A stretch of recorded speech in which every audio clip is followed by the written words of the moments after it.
you have identified physical changes, right? Changes that don't alter the composition, right? So water freezing and water melting, you still have water. So those are physical changes. Yep.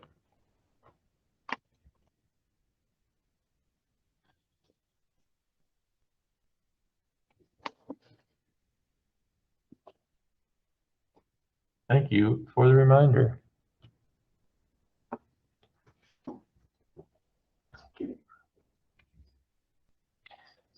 All right. So chemical changes when you have, I'm sorry, let me restate that a little more clearly. A chemical change is when you take two things and you add them together and you get something brand new. All right, so here's an example of a bunch of physical changes, right? They can be separated or changed back to the original state. Think about Legos, right? You got a bin of Legos, you got green Legos, yellow Legos, put them in a bin. You can separate out the different colors, right? That's a physical change. All right, well, so water is frozen or evaporated. There you go, piece of paper is torn in two, so two pieces of paper. Diamond is used to cut something. Acetone evaporates rapidly. So acetone is just in the air now, and salt dissolves in water. We can get salt back out of the water, so that is a physical change. All right, that's actually an interesting one because it breaks the bonds too. They come back together. But those are all physical changes. So they can, as long as you can go back to the way things were, right? So here we go. These are all your changes of state, right? Condensing, freezing, sublimation, deposition. Another term of deposition again. Can you believe it? Using the same words over and over again. So that should be review for you. Oops, I should forget this. I gotta click on it. What is deposition? It just dealing with the energy, how energy is released in the bonds between the molecules. Some things sublime a lot easier than others. Like carbon dioxide, weird molecule, sublimes. All right. So when you're changing state, you're adding or removing energy, making things go faster or slower. There's charges and bonds and everything between them, and those things can arrange themselves in certain ways. Ice, the solid form of water, is less dense because of the bonds and the way they form. The ice molecules line up, and there's a bunch of spaces in between. So, if you add mechanical energy to something dissolving, you add faster. So, have you guys ever made crystals?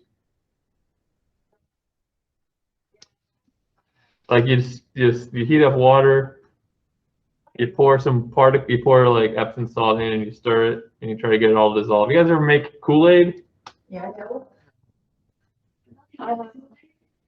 Who has it? Some people. Anyway, so if you're, I'm trying to think of, so Like those little like science kit, you like put the tree inside of it and then burns up and then like the crystal. yeah. So funny story. My daughter got one of those crystal growing kits, and you're supposed to heat up the water a lot because you're supposed to put as much of the chemical in the water and it's supposed to dissolve, and then it calms down, it cools down, the crystals start to form. Well, I told her don't stir it. Leave her here. We're gonna stir it real quick, and then we're gonna leave it forever. A weekend, she's like, "It's not growing crystals." I'm like, "That's weird." She goes, "Yeah, I've been stirring it every day." I go, "Well, honey, you can't stir it. You're supposed to let it sit there." Wait, why should we How start? can someone do it for? Yeah. So there's actually, I mean, you can buy the expensive kits, like someone bought her, or you can just like buy Epsom salt and like borax, and it does it automatically. But yeah, so far. But so anyway, it has to come out of solution, bonds have to form. But adding mechanical energy, stirring stuff dissolves things faster. Sugar and iced tea. You know, I don't know if you guys really drink iced tea or hot tea or coffee. Sugar in coffee. You drink blue tea? It's blue. Is that just water? What is in it? It's like What? dark fine, like Acai or whatever it is. Power. Nice. Anyway, Gatorade. If you make Gatorade too, you add this stuff. It actually tastes a lot better. Coffee, Sonia. So when you add the little pieces. All right. Anyway, Why would it not be singing every day? because it needs to come out of solution. So the idea is that it comes out of solution. So you add it, and then it cools down. As it cools down, it comes out of solution, and it comes and it arranges itself over time. But when you're stirring it, you're not letting it arrange itself properly. So we got to redo it, heat it back up or something. I don't know. Because it's not making anything. Like 10 days. Wow, interesting. Lemon in it and then purple. All right, so back on topic. When you increase energy, you are increasing the temperature too, right? So you're stirring it, you're adding energy. Energy is just, or heat is just a measure. Heat is when you add energy. Temperature is a measurement of the kinetic energy of an object, right? So when you're stirring stuff, you're adding energy, you're adding heat. So what do you know about some of these physical changes? What's something that you would tell someone that they didn't want to have to hear me talk about my daughter messing up a crystal experiment with me? What would you tell them instead? To just summarize that whole thing in like 1 minute or a couple sentences. Don't stir. Thank you. Yeah. She would wake up early in the morning before everyone else slept and stir real quick, and then put the popsicle stick back on top. And I was like, is that popsicle stick moving? Because it would be because I put it like this, and then it just slowly was moving and changing directions. I thought that was the experiment. Good. Good, Luca. Wow. Very epic. Don't. Tiffany, good. Good. All right, Anthony, Greg, Lisa, and Anthony.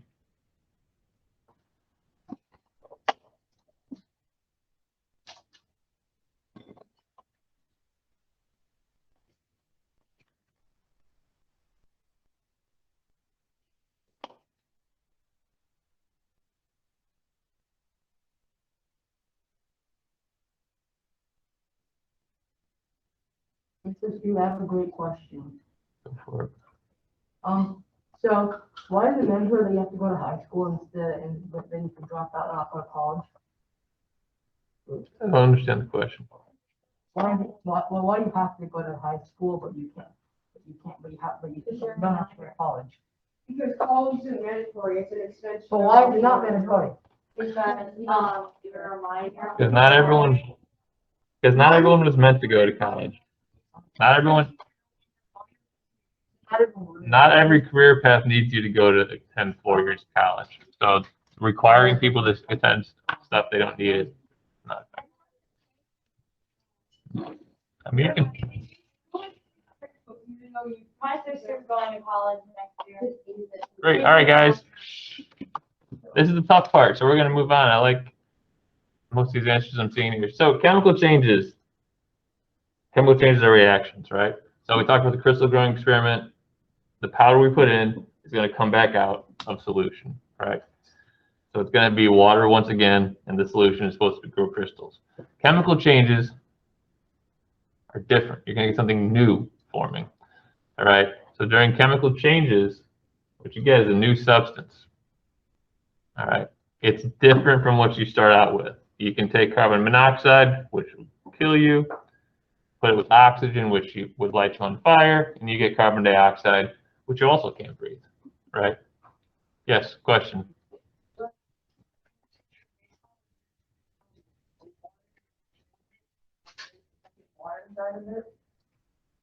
So for most change, like if you think about Gatorade, what you're gonna get with Gatorade is you're gonna get, if you took a thing of Gatorade, cracked the top, right, left it out, even if it's a pre-mixed Gatorade, all that water will evaporate, and all the sugar and stuff that was the Gatorade is going to stay at the bottom anyway.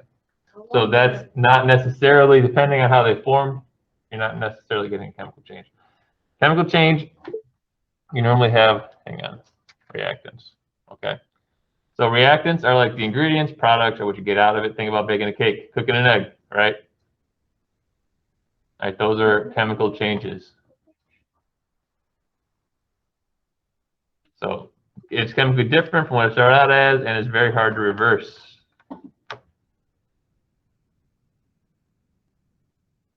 Fireworks, good example. The colors you see of the beautiful fireworks that people started launching on New Year's Eve at 7 p.m. and didn't stop until 3 a.m. on the 2nd. Yes, or in some people's neighborhoods, they still haven't stopped, right? Those explosions of colors, those are chemicals that are put in there. You add electricity, or you add the energy, you get beautiful colors flying, right? So those are chemical changes. Baking a cake. That also what happens in like, those, you know those fire kits where you throw it in the corner and makes the fire different color? Yeah. You have metals. Metals are in there. The metals are in whatever package you're throwing in. When the metals ignite, they turn a color. They usually burn out. Yes. My dog also did not like fireworks. Most dogs don't like.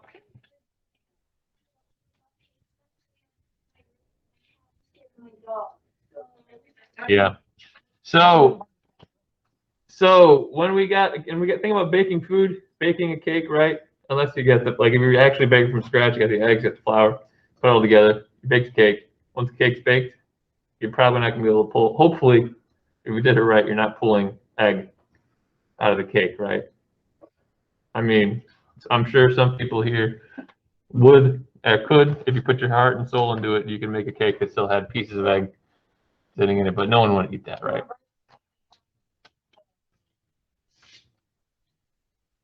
No. Not if you're baking stuff right, you can't reverse it. Okay. Like if you got a creme brulee, you know, and you got this little torch and you're torching the top of the creme brulee, that's caramelizing. Oh, Yeah. All right. well, butter, like vanilla, put one, just started making. And then you added heat, you get something. All right, so some things can be reversed. You can split water into hydrogen and oxygen atoms. They might do that experiment for you next year. Photosynthesis, cell respiration. This is an example. These are two really important things, and they are very helpful. They do switch chemicals back and forth, right? But it takes energy, right? Stuff we breathe out, agua from the air, light gives us sugar and oxygen, which we breathe. Then going back the other way, in the plant cell, you know, plants make their own food and then break it down themselves too.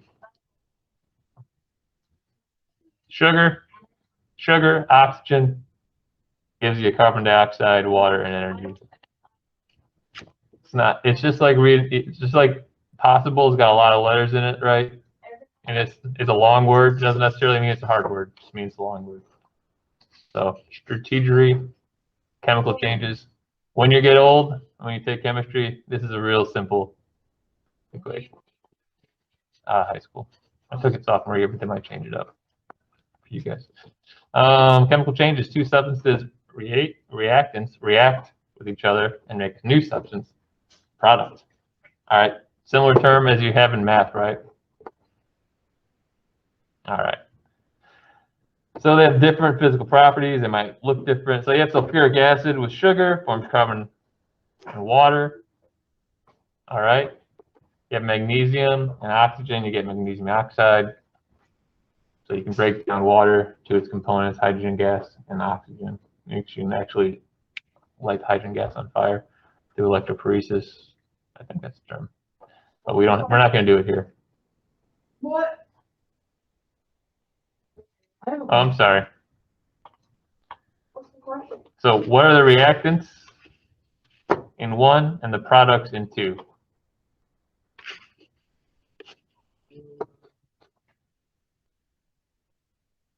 This gas, I don't know.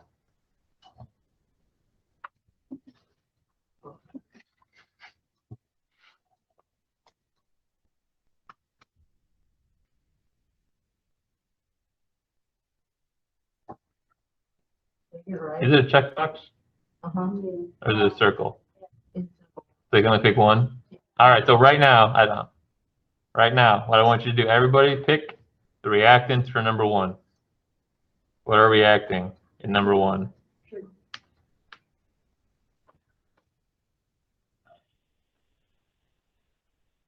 you go. So pick what's reacting in number 1. Did I get it right? Everybody's getting it right. Yeah, Aiden, you got it right. Aiden, you got it right. Yeah. Alexa, you got it right.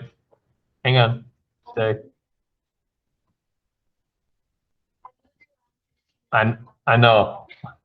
I was about to say your name and then it changed. So, well, same thing with Lisa. I was about to say her name. Yes. Stay. Yes, Brett. Good job. Brooke. Good job. Camilla. Good. David. Great. Evan. Wonderful. Yeah, I know. Not only when I realized you guys said whoa, whoa, whoa, and I was like, hang on a second. What's hydrogen? Hydrogen's a gas. It's a simple, or it's normally as a gas. It's 1 proton and 1 electron. It's very, very basic atom. All right, so it is sulfuric acid and sugar. All right, what are the products in 2? So change your answer. Look at number 2. Magnesium and oxygen react to form magnesium oxide. What is the product? Maybe I should say. What's the product in number 2? I'm gonna guess. Did I get it right? Good job, Aiden. Close, did I get it right? Aiden. What's your name? Brett? Yes. Yeah. Oh, I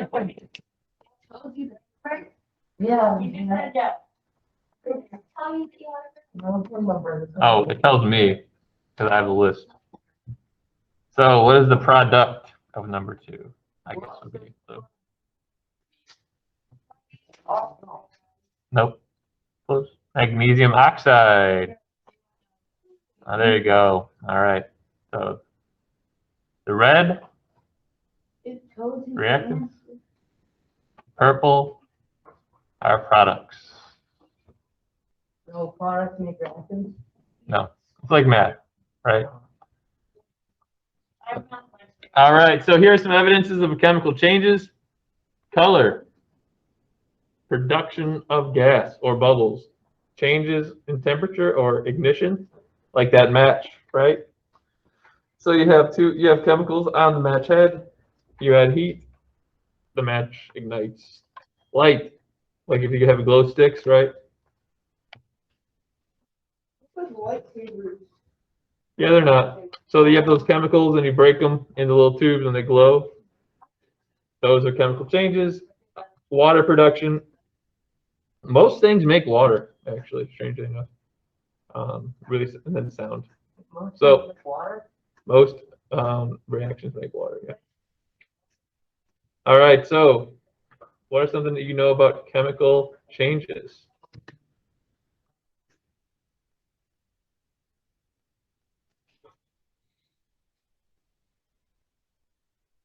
Reactions, right? Yep, I didn't spell reactions. and react ants, like the little things that crawl on the ground.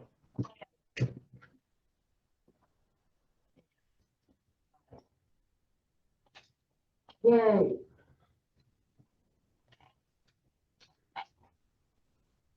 I'm using BLA in my answer. Right? Yeah. No. Very well.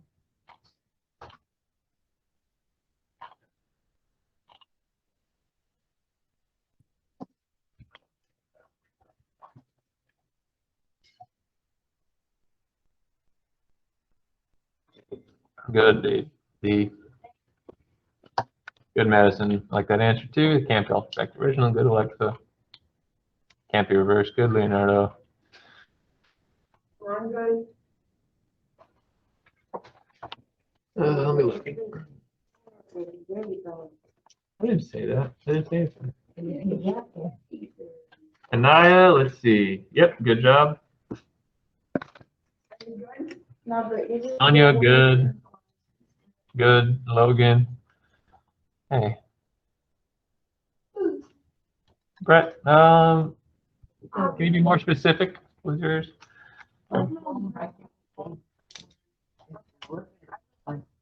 Physical or chemical? It's typically something like that. You're gonna get a chemical change. If it's good row. Fourth row. Okay.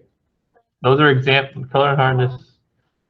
Color would be an example, but hardness is. Color would be an example of evidence, like an example of evidence, like you had color change. You can get your cornstarch if you dry out the black. Well, no, that'd be a physical change. You can get it back. You can separate it back easily. Wait, is Oobleck the one with? It's why I can't really, and it can be. Oh, the non-Newtonian. Oh, I thought you were talking about the GAC or whatever. That stuff. All right, great job, guys. All right, so chemical reactions here. You have endothermic and you have exothermic. So this is going to be something that's going to come up over and over again in your head for the rest of your science career, especially with chemistry. You need to make sure you have it right the first time because it's hard to remember and reimagine it the wrong way, right? So if you get it wrong the first time, bad news. Trust me. All right, so endo. Energy is going endo the reaction. So it's colder on the outside. So if you go endo the room, all right, so it's going endo the endothermic energy goes endo the reaction, which means it gets colder. All right. So exothermic energy is exiting. So the surrounding area is getting hotter. All right.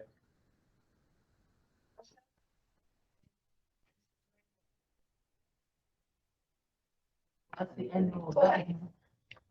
So exothermic, normally think about things where you're getting heat off of them, right? You might have to add a little bit of heat, but you get a bunch of heat off. Endothermic, things are cooling down, all right? You're losing energy is going into the system. So I want you to try to think of some times where you would be getting heat released and where heat would be going into something. I guess, so he would be going into you if you were cold in the hot room. Oh, you can't type on, oh man. All right. Well, lighting a match. And then those cold packs that you have to break the cold packs. Or the hot pad, like the little hot hand things. Anyway, I gotta go back and fix that. Mental note to myself. All right, so something here that's wrapping things up. A long time ago, they figured out this conservation of mass. So during a chemical reaction, you don't gain or lose mass. It just changes something else. All right, so it's there somewhere else. A lot of times what you get, like I said, is you have water going somewhere, but mass is always conserved. Mass of the reactants equals mass of the products. I mean, so we're talking about the closed system. So the Earth is an open system, right? If I light a match here, everything it produces goes away in the atmosphere, right?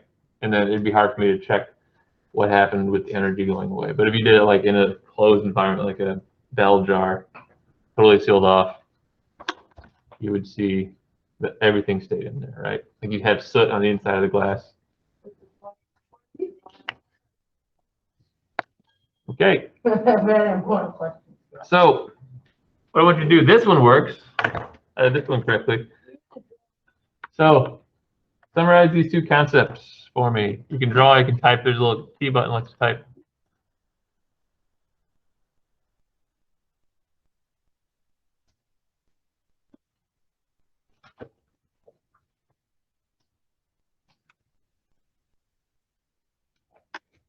I think that's something that's pretty good.